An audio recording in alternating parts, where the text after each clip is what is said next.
ভারতের মধ্যে এই ভিডিওটি টপাটপ ভাইরাল হচ্ছে সোশ্যাল মিডিয়ায়। আর বাচ্চাগুলো খেলতে খেলতে একটি বাচ্চাকে দূরে সরিয়ে দেয়, এগুলো মিলে এখানে মিটিং চালু করে দেয়। আর তখনই আবার সে বন্ধুটি দেখতে থাকি, অবাক হয়ে যায়, আবারও খেলতে লাগে। তারপরে দেখো এই বন্ধুকে কিভাবে মাটিতে ফেলে ধুম ধারাক্কা মেরে দেয়। তারপরে দেখো যখনই সবাই একে মারে ফেলে, তারপরে দেখো এখানে কিন্তু পড়ে যায় ছেলেটি আর মৃত্যুবরণ করে। তখনই তারা সবাই ভয়ে এখান থেকে পালিয়ে চলে যায়। তখনই ভাবে আমার বন্ধুগুলোকে মারতে হবে। তখনই এই ছেলেটি ভূত হয়ে যায় আর ভূত হয়ে সব বন্ধুকে খুঁজতে থাকে এক এক করে। আমি তো এখানে লুকিয়ে আছি, আমাকে মনে হয় দেখতে পাবে না ভূতটি।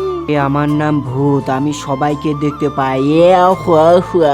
এখনই খেয়ে ফেলবো তোকে। এই শয়তানের বাচ্চা, তুই আমাকে মেরেছিলিস আর ভয়ে পালাচ্ছিস, এখন তোকেও খাবো মচ মচ করি। আরে আমি তো কোলা বাগানে আছি, আমাকে দেখতে পাবে না। এই শয়তানের বাচ্চাগুলো, তোরা এখানে আছিস, তোকেও আমি খাবো। চলো বন্ধু, ভিডিওটা শেয়ার করো। এই রকম ভিডিও দেখতে চাইলে লাইক করো বলো।